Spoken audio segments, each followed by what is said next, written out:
13. 내가 바르셀로나에 머물고 있던 마지막 몇 주일 동안 그곳에는 독특하고 흉흉한 기운이 감돌았다.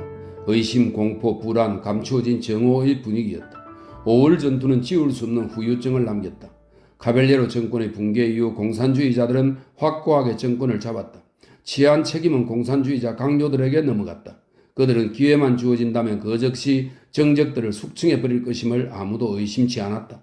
그러나 아직 아무런 일도 생기지 않았다. 나 자신도 앞으로 어떻게 상황이 진행될지 상상도 할 수 없었다. 그런데도 늘 막연한 위기감을 느꼈다. 무언가 심상치 않은 일이 눈앞에 닥쳤음을 의식하고 있었다. 업무와 아무 관계가 없는 사람이라도 꼭 업무에 가담하는 것 같은 느낌이 들도록 강요하는 분위기였다. 하루 종일 하는 일이라고는 카페 구석자리에서 소리죽여 대화를 나누면서 혹시 옆에 앉은 사람이 경찰 첩자가 아닌가 의심하는 일뿐인 것 같았다. 언론 검열 때문에 온갖 종류의 불길한 소문이 나돌았다. 그 가운데 하나는 내그린 프리에토 정부가 타협을 통해서 전쟁을 종결할 계획이라는 것이었다. 당시 나는 그 소문을 믿는 부류였다. 파시스트들이 빌바오로 밀고 들어오는데 정부는 그곳을 사수하기 위한 눈에 띄는 조치를 취하지 않았기 때문이다. 도시 전역에 바스크 깃발이 나부꼈다. 처녀들이 카페에 들어와 모금함을 딸랑거리며 다녔다. 평소와 다름없이 영웅적 방어자들에 대한 방송이 흘러나왔다. 그러나 바스크 사람들은 실질적인 도움은 받지 못했다. 정부가 속다르고 겉다르게 행동한다고 생각하지 않을 수 없었다. 나중에 상황이 전개된 것을 보면 내가 완전히 잘못 생각했다는 것을 알 수 있다. 그러나 정부가 조금만 더 힘을 썼더라면 빌바오를 구할 가능성이 높았을 뻔했다. 아라곤 전선에서 공세에 나섰더라면 비록 공격 자체는 성공을 하지 못했다 해도 프랑코는 병력의 일부를 그쪽으로 돌려야 했을 것이다. 그러나 정부는 아무런 공세도 취하지 않고 시간을 흘려보냈다. 사실 빌바오가 함락될 때까지도 공세를 취하지 않았다. 전국 노동자 연맹은 경계하라고 적힌 전단을 엄청나게 뿌렸다. 이 전단은 어떤 정당이 쿠데타를 획책하고 있다고 암시했다.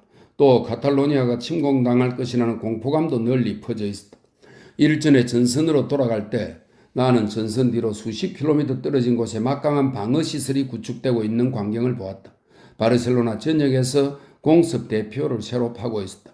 사람들은 공습이나 함포 사격에 대한 공황에 자주 빠져들었다. 대부분은 틀린 경보였지만 사이렌이 울릴 때마다 도시 전역에 몇 시간 동안 등화 관제가 이루어졌고 소심한 사람들은 지하실로 뛰어들었다. 사방에 경찰 첩자들이 깔려 있었다. 감옥은 여전히 5월 전투 때의 죄인들로 바글거렸다. 뿐만 아니라 5월 이후에도 한두 명씩 감옥으로 끌려 나가는 일이 계속되었다. 그런 사람들은 물론 무정부주의자이거나 통일노동자당 지지자였다. 알아본 바로는 그때까지 재판을 받은 사람도 없고 심지어 기소를 당한 사람도 없었다. 트로츠키주의와 같은 분명한 혐의로 기소당한 사람도 없었다. 그냥 감옥에 들어가 줄창 갇혀 있는 것이었다. 또 보통은 연락도 안 되기 일쑤였다. 보브 스마일리는 여전히 발렌시아의 감옥에 있었다. 우리가 아는 것이라고는 현장으로 달려간 독립노동자당 대표나 사건을 맡은 변호사조차도 허가가 떨어지지 않아 그를 만나지 못했다는 사실뿐이었다. 국제군이나 다른 의용군 출신의 외국인들이 투옥되는 사례가 점점 늘었다. 그들은 보통 탈영병으로 체포되었다. 당시 상황에서는 의용군이 자원병인지 아니면 정규군인지 확실히 알 수 없는 경우가 보통이었다. 몇 달 전만 해도 의용군에 입대한 사람들은 모두 자원병이었으며 원하기만 하면 언제라도 제대증을 받을 수 있었다. 그러나 이제 정부는 마음을 바꾼 것 같았다. 의용군은 정규군이었으며 집에 가려고 하면 탈영병으로 간주되었다. 그러나 이 점에 대해서도 확실히 아는 사람은 아무도 없는 것 같았다. 전선 일부 지역에서는 여전히 제대증을 쉽게 발급해 주었다. 그러나 국경에서는 이런 제대증이 통할 때도 있었고 통하지 않을 때도 있었다. 통하지 않으면 그 길로 감방행이었다. 나중에 감옥에 갇힌 외국인 탈영병 수는 수백 명으로 불어났다. 그러나 본국에서 시끄럽게 굴자 결국 그들 대부분을 송환해 주었다. 거리에서는 무장을 한 돌격대가 무리를 지어 사방을 돌아다녔다. 제한대는 여전히 전략 지점에 있는 카페나 건물들을 점거하고 있었다. 통일사회당의 많은 건물들에는 여전히 모래주머니가 쌓여있고 바리케이트가 설치되어 있었다. 치안대나 단총 부대들은 도시 곳곳에 초소를 설치해 두고 지나가는 사람을 붙들어 신분증 제시를 요구했다. 모두들 나에게 통일노동자당 의용군 신분증을 내밀지 않고 여권과 병원 입원증만 제시하라고 주의를 주었다. 통일노동자당 의용군에 복무했다는 사실만으로도 위험할 수 있다는 이야기였다. 부상을 당하거나 휴가를 나온 통일노동자당 의용군들은 사소한 일로 곤란을 겪었다. 예를 들어 그들은 봉급을 타가는 것도 힘들었다. 라 바탈야는 계속 간행되었지만 무자비한 금일로 인해 없는 것이나 마찬가지였다. 솔리다리다를 비롯한 다른 무정부주의자 신문들도 심한 금열을 받았다. 금열을 받은 부분은 비워두지 말고 다른 기사로 채워야 한다는 새로운 규칙이 생겼다. 그 결과 어떤 기사가 잘려도 그것을 분간하는 것이 불가능할 때가 종종 있었다. 전쟁 기간 내내 나아졌다 나빠졌다 하던 식량 부족 사태는 심각한 상태에 이르러 있었다. 빵이 귀했다. 싸구려 빵에는 쌀을 섞어 팔았다. 병사들이 병령에서 얻는 빵은 접합제로 쓰이는 퍼티처럼 보기에도 끔찍했다. 우유와 설탕은 매우 귀했다. 담배는 아예 없는 것이나 다름없었다. 값비싼 밀수 담배들 뿐이었다. 스페인 사람들이 대여섯 가지 용도로 사용하는 올리브 기름도 크게 부족했다. 올리브 기름을 사려는 여자들이 줄지어 늘어선 곳에서는 말을 탄 치안 대원들이 감독을 했다. 치안 대원들은 때때로 말을 뒷걸음치게 했다. 그러면 여자들은 말에게 발을 밟힐까봐 혼비백산했는데 치안 대원들은 그 모습을 보고 즐거워했다. 이 무렵에 사소하지만 짜증나는 일 하나는 잔돈이 부족하다는 것이었다. 정부에서는 은을 회수했다. 새로운 동전은 아직 만들지 않았다. 그래서 10센티모짜리 동전과 2페세타 50센티모짜리 지폐 사이에는 다른 화폐가 전혀 없었다. 게다가 10페세타 미만의 지폐들도 몹시 귀했다. 극빈자들에게 이것은 식량 부족의 악화와 다름없었다. 10페세타짜리 지폐 한 장만을 가진 여자는 식료품점 밖에서 몇 시간씩 기다린 후에도 결국 아무것도 살 수가 없었다. 식료품점에는 잔돈이 없었고 여자는 10페세타를 다 써버릴 여유가 없었기 때문이다. 당시의 악몽 같은 분위기를 그대로 전달하는 것은 쉽지 않다. 늘 바뀌는 소문으로 인한 불안감, 검열당하는 신문과 사라지지 않는 무장병력으로 인한 불안감은 매우 독특한 것이었다. 그 불안감을 전달하기가 쉽지 않은 것은 당시 분위기에 걸맞는 상황이 현재 영국에는 존재하지 않기 때문이다. 영국에서는 아직 정치적 불관용을 당연시하지 않는다. 물론 영국에도 사소한 정치적 박해는 존재한다. 만일 내가 광부라면 사장에게 공산주의자로 알려지는 것을 좋아하지 않을 것이다. 그러나 훌륭한 정당인 즉 대륙 정치에 등장하는 폭력배나 하수인 같은 인간들은 드물며 자신과 의견이 일치하지 않는 모든 사람을 숙청하거나 제거한다는 생각은 아직 자연스럽게 느껴지지 않는다. 그러나 바르셀로나에서는 그것이 너무나 자연스럽게 느껴졌다. 스탈린주의자들이 권좌에 올랐다. 모든 트로츠키주의자들이 위험에 처한 것은 당연한 일이었다. 결국 일어나지는 않았지만 모두들 또 다른 시가전이 발발할까봐 두려워했다. 시가전이 일어나면 전처럼 모든 책임이 통일노동자당과 무정부주의자에게 돌아갈 터였다. 나는 간혹 어디에선가 시가전을 알리는 첫 총성이 울려 퍼질 것 같아 귀를 곤두세우곤 했다. 사악한 지능을 가진 거대한 존재가 도시 위에 웅크리고 앉아 있는 것 같았다. 모두들 그것을 눈치채고 한마디씩 했다. 모두가 거의 똑같은 표현을 하는 것이 신기할 정도였다. 이곳 분위기 말이야. 이거 끔찍해. 꼭 정신병원에 들어와 있는 것 같아. 하지만 모두라고 말한 것은 잘못인지도 모르겠다. 잠깐 스페인을 거쳐간 영국 방문객들, 그것도 호텔에서 호텔로만 옮겨다닌 방문객들 가운데 일부는 전체적인 분위기가 색다르다고 생각한 것 같지 않다. 에솔 공작 부인은 다음과 같이 말한다. 선데이 익스플리스 1937년 10월 17일자에 실린 기사입니다. 나는 발렌시아, 마드리드, 바르셀로나에 있었다. 이 세 곳 모두 질서가 완벽하게 자리를 잡았고 폭력은 전혀 눈에 띄지 않았다. 내가 묵었던 호텔들은 모두 정상적이고 훌륭할 뿐 아니라 버터와 커피가 부족했음에도 불구하고 매우 편안했다. 말쑥한 호텔 바깥에 있는 것은 아무것도 믿지 않다니 정말 영국인 여행객답다. 에솔 공작 부인을 위해 누군가가 버터까지 구해주었더라면 더 좋았을 것을. 나는 마우린 요양소에 있었다. 통일노동자당이 운영하는 요양소들 가운데 하나였다. 티비바도산 근처의 교회였다. 티비바도산은 바르셀로나 뒤로 느닷없이 우뚝 솟은 신기한 모양의 산으로 사탄이 예수에게 세상의 나라를 보여주었다는 전설적인 장소였다. 그래서 그런 이름이 붙었다. 요양소는 한때 부유한 부르주아의 소유였으나 혁명기에 접수되었다. 그곳에 있는 사람들 대부분은 전선에 있다가 병약해서 후송되었거나 팔다리가 잘리는 등 영원히 불구로 살아야 하는 부상을 입고 후송된 사람들이었다. 그곳에는 나 말고도 영국인이 몇 명 더 있었다. 다리를 다친 윌리엄스, 결핵 증상이 있어 전선에서 후송된 18살의 스태퍼드 코텀은 부서진 왼팔을 여전히 커다란 철망 구조물에 묶고 다니는 아스 클린턴 등이었다. 아내는 여전히 콘티넨탈 호텔에 묵고 있었다. 나는 보통 요양소에서 잠만 잤다. 아침에는 종합병원에 가서 팔에 전기 치료를 받곤 했다. 이상한 치료였다. 따끔따끔한 전기 충격을 연달아 가하면 여러 곳의 근육들이 툭툭 튀어 올랐다가 다시 내려가곤 했다. 어쨌든 약간 효과가 있는 것 같았다. 손가락을 다시 쓸 수 있었고 통증은 조금 가라앉았다. 아내와 나는 우리가 할 수 있는 최선의 일은 가능한 한 빨리 영국으로 돌아가는 것이라고 결정을 내렸다. 나는 몸이 몹시 약했다. 목소리도 나오지 않았다. 영혼이 사라져버린 것 같았다. 의사들은 적어도 몇 달이 지나야 다시 전장에 나갈 수 있을 것이라고 말했다. 게다가 나는 조만간 돈도 좀 벌어야 할 처지였다. 스페인에 죽치면서 다른 사람의 식량이나 축낸다는 건 의미가 없었다. 그러나 내 진짜 동기는 주로 이기적인 것이었다. 나는 이 모든 것으로부터 달아나고 싶은 엄청난 욕구를 느꼈다. 정치적 의심과 정오가 뒤섞인 끔찍한 분위기로부터, 무장한 사람들이 떼지어 몰려다니는 거리로부터, 공습, 참호, 기관총, 시끄러운 전차, 우유 없는 차, 기름을 넣은 요리, 담배 부족으로부터 벗어나고 싶었다. 스페인과 관련된 내가 하는 모든 것으로부터 떠나고 싶었다. 종합병원의 의사들은 내가 의학적으로 전투 부적격자라고 확인해 주었다. 그러나 제대증을 얻으려면 전선 근처 병원의 군의관위원회에 출두한 다음 시애탐으로 가서 서류에 통일노동자당 의용군 사령부의 직인을 찍어야 했다. 코업은 막 전선에서 나와 환희에 찬 모습이었다.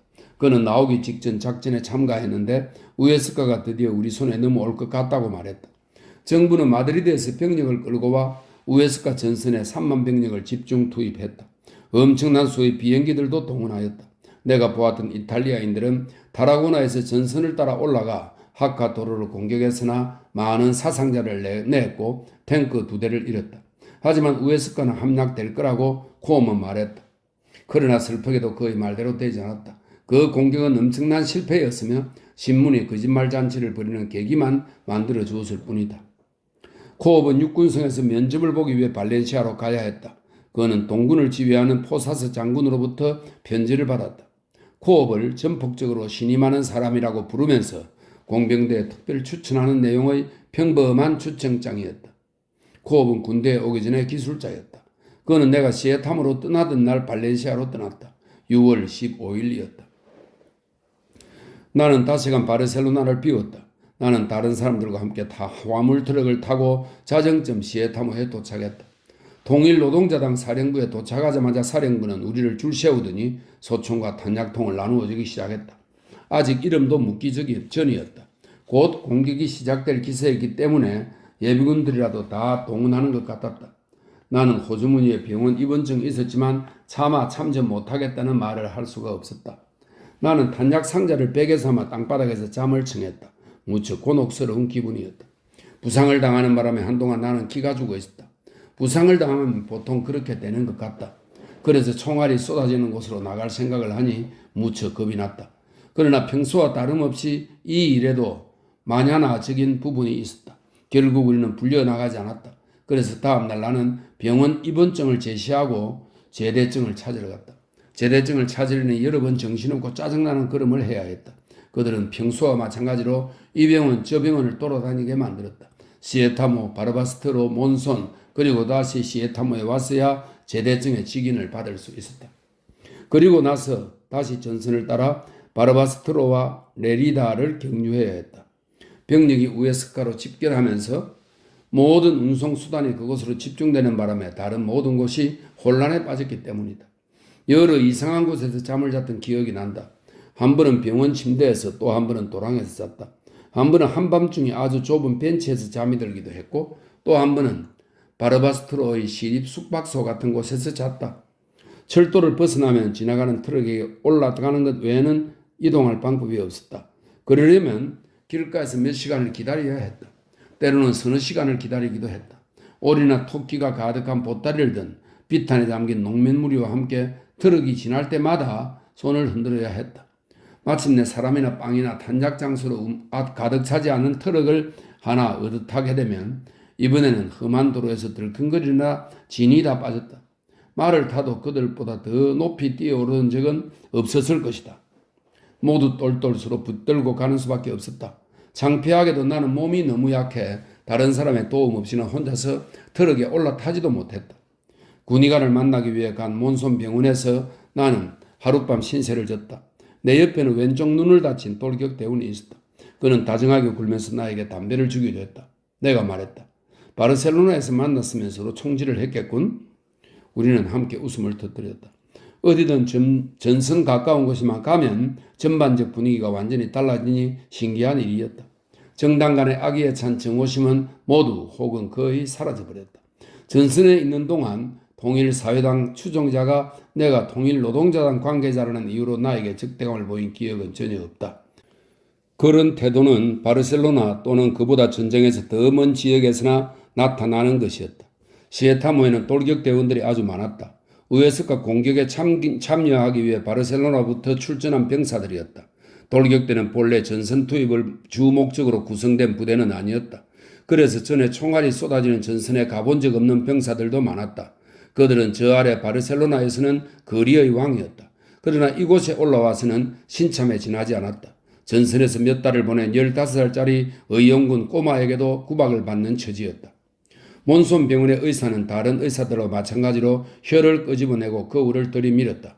그러더니 다른 의사들과 똑같이 명랑한 태도로 내가 다시는 목소리를 찾을 수 없을 거라면서 정명서에 서명을 해주었다. 그곳에서 진찰 순서를 기다리는 동안 수술실 안에서는 마취도 없이 무시무시한 수술이 이루어지고 있었다. 왜 마취를 하지 않았는지는 모르겠다. 수술은 계속 진행되었고 쉴 새 없이 비명이 터져나왔다. 내가 들어갔을 때는 여기저기 의자들이 나뒹굴고 있었고 바닥에는 피와 오줌이 흥건했다. 그 마지막 여행의 세세한 내용들은 이상하게도 내 마음에 또렷하게 남아있다. 나는 그저 몇 달과는 다른 기분이었다. 좀 더 관찰하려는 태도였다. 나는 제대증을 받았다. 29사단 직인이 찍혀 있었다. 무능이라고 적힌 의사의 증명서도 받았다. 이제 마음대로 영국으로 돌아갈 수 있는 자유의 몸이었다. 덕분에 나는 이제 비로소 스페인을 제대로 볼 수 있을 것 같았다. 나는 바르바스트로에서 하루를 지체했다. 기차가 하루에 한 번밖에 없었기 때문이다. 전에도 잠깐 지나가면서 바르바스트로를 본 적이 있었다. 그때는 그냥 전쟁의 일부로 보아 넘겼던 것 같다. 곳곳에 진창이 널린 잿빛의 차가운 곳, 굉음을 내는 트럭과 초라한 병사들이 가득한 곳. 그런데 이제는 묘하게도 달라 보였다. 나는 바르바스트로를 돌아다니며 여러 곳을 발견하였다. 꼬불꼬불하고 재미있는 거리, 오래된 돌다리, 사람 키 높이의 커다란 술통이 절비한 포도주 가게, 사람들이 수레바퀴, 당금, 나무숟가락, 염소 가죽 물통을 만들고 있는 재미있는 반지하 상점들. 나는 염소 가죽으로 물통을 만드는 것을 지켜보다가 아주 재미있는 사실을 알게 되었다. 털을 없애지 않고 털이 있는 부분을 안쪽으로 댄다는 것이었다. 그러니 그 물통으로 물을 마시면 염소 털에 의해 불순물이 끌러진 물을 마시는 셈이었다. 나는 몇 달 동안 염소 물통으로 물을 마시면서도 그것을 몰랐다. 바르바스트로 뒤쪽으로는 옥빛의 얕은 강이 흘렀다. 강변에는 수직의 바위 절벽이 솟아 있었다. 그리고 바위를 파서 집을 지어 놓았다. 따라서 침실 창문에서 침을 뱉으면 수십 미터 아래 강물에 떨어졌다. 절벽의 구멍에는 헤아릴 수 없이 많은 비둘기들이 살았다. 레리다에는 곧 부서질 것 같은 낡은 건물들의 처마장식 위에 수없이 많은 제비들이 둥지를 틀었다. 조금 떨어진 곳에서 보면 로코코 시대의 화려한 장식물처럼 보였다. 어떻게 지난 6달 동안 그런 것을 보지 못했는지 신기한 일이었다. 제대증을 호주머니에 넣자 다시 인간이 된 것 같았다. 관광객이 된 듯한 느낌도 없지 않았다. 거의 처음으로 내가 오랫동안 가보고 싶어하던 나라 스페인에 있다는 느낌이 들었다. 레리다와 바르바스트로의 조용한 뒷골목에서 나는 잠깐이나마 모든 사람들의 상상 속에 존재하는 아득한 소문과 같은 나라 스페인을 본 것 같았다.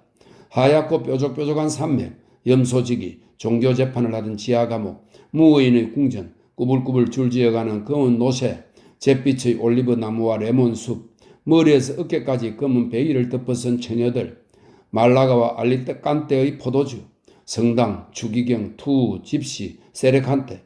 간단히 말해 이것이 스페인이었다. 유럽 국들 가운데 나의 상상력을 가장 강하게 사로잡았던 나라였다. 마침내 이곳에 오게 되었는데 어지러운 전쟁의 와중인데다가 계절도 겨울인지라 이 북쪽 한 귀퉁이만 보게 된 것이 아쉽다는 느낌이 들었다. 바르셀로나로 돌아갔을 때는 시간이 늦었다. 택시가 없었다. 마우린 요양소는 시 경계선 바로 너머에 있었지만 거기까지 갈 수도 없었다. 그래서 나는 콘티넨탈 호텔로 향했다. 가는 길에 저녁을 먹었다. 아버지와 같은 풍모를 지닌 웨이터와 떡갈나무로 만든 물병에 대해 나눈 대화가 기억난다. 그 식당에서는 구리를 감은 떡갈나무 병에 포도주를 담아왔다. 나는 그것을 하나 사서 영국에 가져가고 싶다고 말했다. 웨이터도 공감하는 눈빛이었다. 그래요. 아름답지요. 하지만 요즘에는 살 수가 없어요. 이제는 아무도 이런 것을 만들지 않거든요. 사실 아무것도 안 만들지요. 이 전쟁이란 게 참 안타까운 일이죠. 우리는 전쟁이 안타까운 일이라는데 동의했다. 다시 나는 관광객이 된 느낌이었다.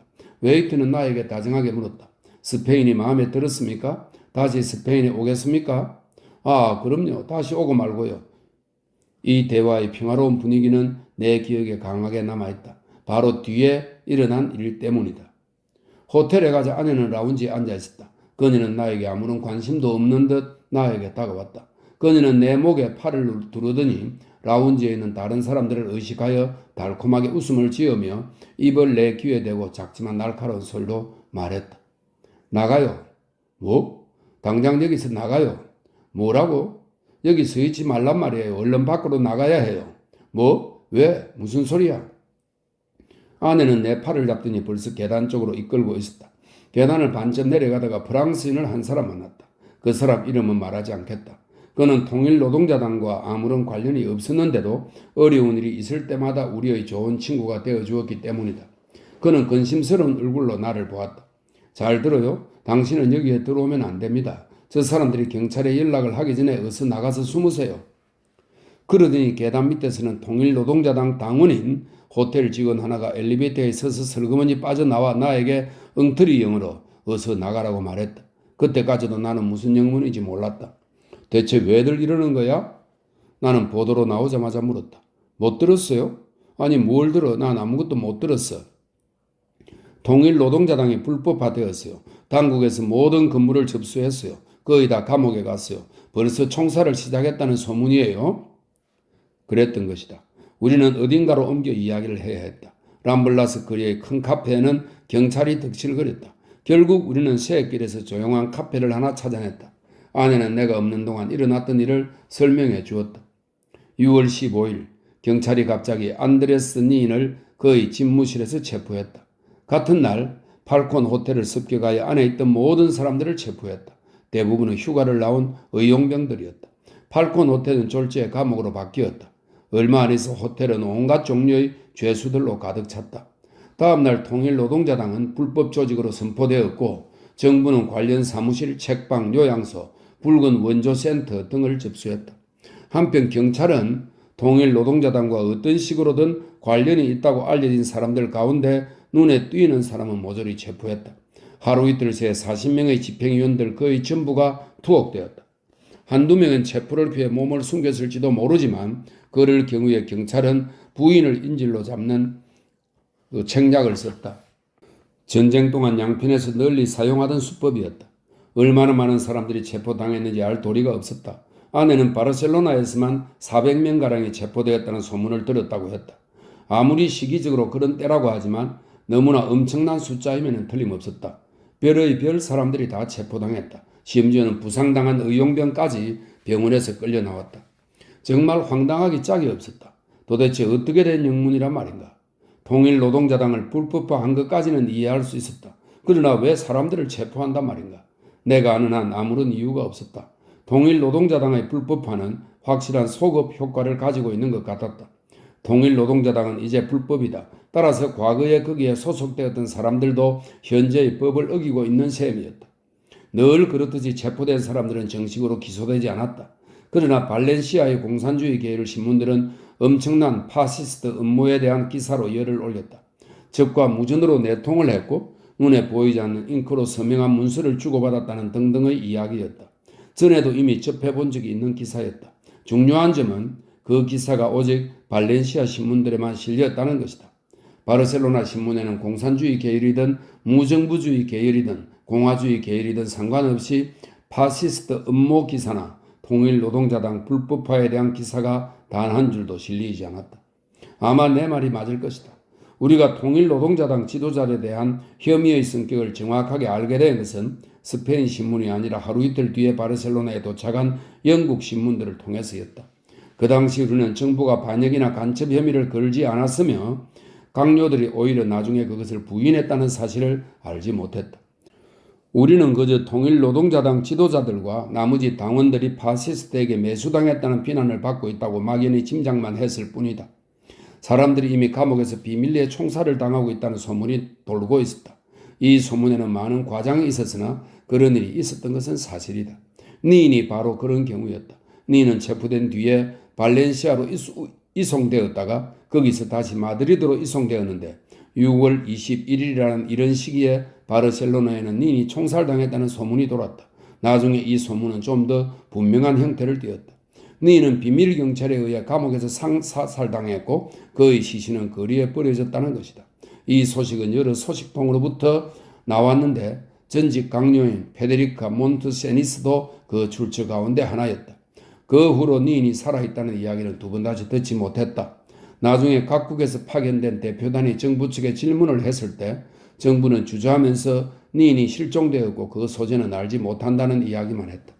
일부 신문에서는 니인이 파시스트 영토로 탈출했다는 이야기를 실었다. 그러나 그 증거는 제시되지 않았다. 나중에 법무장관인 이루호는 에스파냐 통신사가 자신의 공식 성명을 왜곡했다고 말했다. 어쨌든 니인처럼 중요한 정치범의 탈출을 허용했을 가능성은 거의 없다.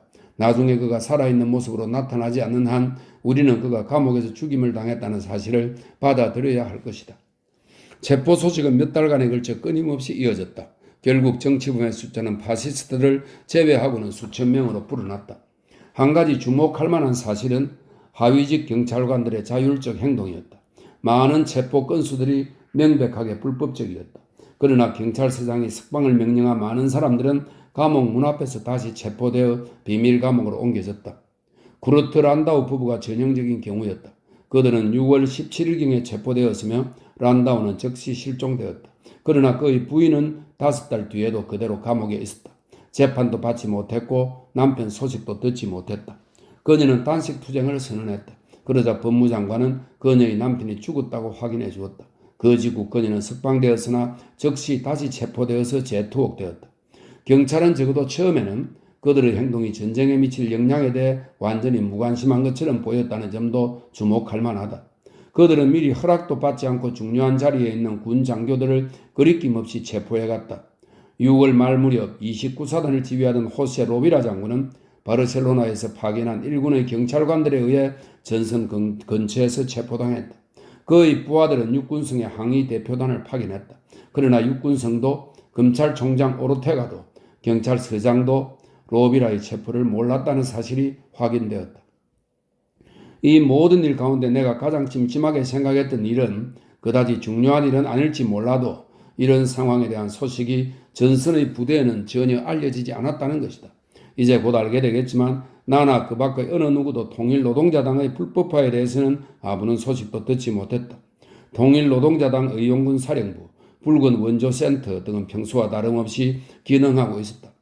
사건이 벌어지고 나서 한참 뒤인 6월 20일에도 바르셀로나에서 불과 150km 정도밖에 떨어지지 않은 전선 근처 레리다에서는 아무도 소식을 듣지 못했다. 바르셀로나 신문에는 기사가 전혀 실리지 않았다. 간첩 기사를 실은 발렌시아 신문들은 아라곤 전선에는 오지 않았다. 바르셀로나로 휴가를 나온 통일노동자당 의용군을 모두 체포한 데는 그들이 그 소식을 들고 전선으로 가는 것을 막으려는 의도도 틀림없이 있었다. 6월 15일에 나와 함께 전선으로 갔던 신병들이 아마 전선으로 떠난 마지막 부대였을 것이다. 어떻게 그런 일이 비밀로 유지될 수 있었는지 지금 생각해봐도 신기한 일이다. 트럭에 의한 물자 수송은 계속 이루어지고 있었기 때문이다. 그러나 비밀이 유지되었다는 데는 의심의 여지가 없다. 나중에 많은 사람들로부터 확인한 것이지만 전선의 병사들은 며칠이 지나도록 아무런 이야기도 듣지 못했다. 이 모든 일의 동기는 분명하다. 우에스카 공격이 시작되었고 통일노동자당 의용군은 여전히 별도의 부대단이었다. 따라서 소식이 알려졌을 때 그들이 전투를 거부할 것을 우려했던 것이다. 그러나 실제로 소식이 전해졌을 때도 그런 일은 벌어지지 않았다. 그 사이 며칠 동안 후방의 신문에서 자신을 파시스트라고 부른다는 사실을 모른 채 전사하는 사람도 꽤 많을 것이다. 이런 일은 용서하기가 힘들다. 나도 전투하는 부대에게 나쁜 소식을 알리지 않는 것이 관례임은 알고 있다. 그러나 사람들을 전투에 내보내놓고는 등 뒤에서 그들의 당을 불법화하고 지도자들을 반역자라고 비난하며 그들의 친구와 친척들을 투옥했다는 사실을 알리지도 않는다는 것은 문제가 다르다. 아내는 우리 친구들에게 어떤 일이 생겼는지 이야기해주기 시작했다. 영국인 몇 명을 비롯한 외국인들은 국경을 넘었다. 경찰이 마우린 요양소를 급습했을 때 월리엄과 스테프드 코트먼은 체포당하지 않고 어딘가에 숨었다. 존 맥네어도 마찬가지였다. 그는 프랑스에 있다가 통일노동자당이 불법화된 후에 스페인에 다시 들어왔다. 성급한 행동이라고 할 수도 있겠지만 동지들이 위험에 처했는데 안전한 곳에 머물러 있을 수만은 없었던 것이다. 나머지 사람들은 그저 누구누구를 잡아갔어요 하는 아내의 끊임없는 이야기 속에 들어있었다. 거의 모두가 잡혀간 것 같았다. 그러자 조지 콥이 잡혀갔다는 소식에는 깜짝 놀라지 않을 수 없었다. 뭐? 콥이? 콥은 발렌시아에 있는 줄 알았는데 콥은 바르셀로나에 돌아온 모양이었다. 그는 육군성 장관이 동부 전선에서 공병 활동을 지휘하는 대령에게 보내는 편지를 소지했다. 물론 그는 통일노동자당이 불법화되었다는 사실을 알았다. 그러나 경찰관들이 긴급한 군사적 임무를 띠고 전선으로 가는 그를 체포할 정도로 바보는 아닐 것이라고 생각했던 모양이었다. 그는 잡낭을 가지러 콘티넨탈 호텔로 돌아왔다. 아내는 나가고 없었다. 그런데 호텔 사람들이 거짓말로 그를 붙들어 두고 경찰에 신고를 했다. 콥의 체포 소식을 들었을 때 나는 솔직히 화가 났다. 그는 개인적으로 내 친구였다. 나는 그의 밑에서 몇 달을 복무했다. 나는 그와 함께 총알이 빗발치는 곳을 뛰어다녔다. 나는 그가 살아온 날들을 잘 알고 있다. 그는 파시스트와 싸우기 위해 가족, 국적, 생계 등 모든 것을 희생하고 스페인에 온 사람이었다. 허가도 받지 않고 벨기에를 떠나 벨기에 예비 군인 상태에서 외국군에 입대했다. 그전에는 스페인 정부를 위해 불법 탄약 제조를 도왔기 때문에 본국으로 돌아가면 감옥에서 몇 년을 썩어야 할지 모르는 일이었다. 콥은 1936년 10월부터 전선에 있었으며 밑바닥에서부터 출발하여 소령이 되었고 몇 번인지도 모를 작전에 참여하였으며 한 번 부상을 당했다. 5월 시가전 동안 내가 직접 보았듯이 자기 지역에서 전투가 벌어지는 것을 막았으며 그 덕분에 10 내지 20명의 생명을 구했다. 그런데 그 보답이란 것이 고작 그를 감옥에 쳐넣는 일이라니. 화를 내보았자 시간 낭비일 뿐이었다. 그러나 이런 식의 어리석은 악인은 인내심을 시험하였다. 내 아내는 잡아가지 않았다. 아내는 콘티넨탈 호텔에 남아 있었는데도 경찰은 아내를 체포하려 하지 않았다. 아내가 분명 미끼 역할을 하는 것 같았다. 그러나 이틀 전 새벽에 사복 형사 6명이 호텔 우리 방으로 밀고 들어와 방을 수색하기는 했다. 그들은 우리가 가진 서류를 모두 가져갔다. 그러나 다행히도 여권과 수표 책은 남겨두었다. 그러나 내 일기, 책, 몇 달 동안 모아둔 신문 스크랩, 전쟁 기념품, 편지 등은 모두 가져가 버렸다. 그들은 내가 독자들로부터 받은 편지들도 많이 가져갔다. 그 가운데 일부는 답장도 하지 않은 것이었고 물론 주소도 따로 가지고 있지 않았다. 내가 지난번에 출간한 책에 대해 편지를 보내고도 답장을 받지 못한 분들은 이 대목을 사과로 받아주기 바란다. 나중에 나는 경찰이 마우린 요양소에 두고 온 내 소지품도 모두 가져갔다는 사실을 알았다. 그들은 심지어 빨려고 벗어둔 속옷까지 가져갔다. 거기에다 투명 잉크로 메시지를 써놓았다고 생각했던 모양이다. 그래도 아내는 호텔에 있는 편이 더 안전할 것 같았다. 어쨌거나 당분간은 그랬다. 만일 아내가 숨으려 한다면 저들이 즉시 쫓아올 터였다. 그러나 나는 곧장 숨어야 했다. 그 생각을 하자 역겨움이 치밀었다. 수많은 사람이 체포되었음에도 불구하고 내가 위험에 처했다고 믿는 것은 무척이나 어려웠다. 모든 일이 너무나 무의미하게 보였다. 콥도 그렇게 느꼈을 것이다. 콥도 이 의미 없는 맹공격을 심각하게 받아들이지 않았기 때문에 감옥에 가게 되었을 것이다. 나는 줄곧 되뇌었다. 왜 나를 잡아간단 말이냐? 내가 무슨 짓을 했길래? 나는 통일노동자당의 당원도 아닌데. 물론 나는 5월 시가전 때 무기를 소지하기는 했다. 그러나 그때 무기를 소지한 사람은 대략 4, 5천 명은 될 터였다. 게다가 나는 극도로 수면이 부족한 상태였다. 체포될 위험을 무릅쓰고 호텔로 돌아가고 싶었다. 그러나 아내는 내 말을 들어주지 않았다. 아내는 차분하게 상황을 설명했다. 당신이 무슨 짓을 했느냐는 중요하지 않다. 이것은 범죄자 금거가 아니라 단지 공포정치일 뿐이다. 당신은 어떤 특정 범죄를 저지른 것이 아니라 트로츠키주의라는 죄를 지었다. 당신이 통일노동자당 의용군에 복무했다는 사실만으로도 감옥에 갈 만한 죄가 된다. 법을 지키기만 하면 안전할 거라는 영국식 사고방식에 매달려봤자 소용없다. 법은 경찰이 마음먹은 대로 만들어졌다. 당신이 해야 할 일은 몸을 숨기고 통일노동자당과 관계되는 사실을 감추는 것이다. 우리는 호주머니에 있는 서류를 뒤졌다. 아내의 재촉 때문에 나는 통일노동자당이란 활자가 크게 찍혀있는 의용군 카드를 찢었다. 의용군 동지들과 함께 찍은 사진도 찢었는데 배경에 통일노동자당 깃발이 나부끼고 있었기 때문이다. 그 즈음에는 그런 이유만으로도 체포당할 수 있었기 때문이다. 그러나 제대증은 그대로 가지고 있어야 했다. 사실 제대증도 위험했다. 거기에는 29사단 직인이 찍혀 있었는데 29사단은 곧 통일노동자당이었다. 경찰도 그 사실을 알고 있을지 몰랐다. 그러나 제대증이 없으면 탈영병으로 체포당할 수 있었다. 이제 우리는 스페인을 빠져나갈 방법을 강구해야 했다. 조만간에 투옥될 것이 틀림없는데 그곳에 남아있을 이유는 없었다. 사실 우리 둘 다 몹시 남고 싶어 했다. 상황을 끝까지 보고 싶었기 때문이다. 그러나 우리는 스페인 감옥이 몹시 지저분한 곳임을 이미 알고 있었다. 실제로 그것은 내가 상상했던 것보다 훨씬 나빴다.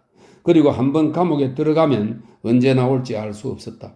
게다가 나는 팔도 아프고 건강도 몹시 나빴다. 우리는 다음 날 영국 영사관에서 만나기로 했다.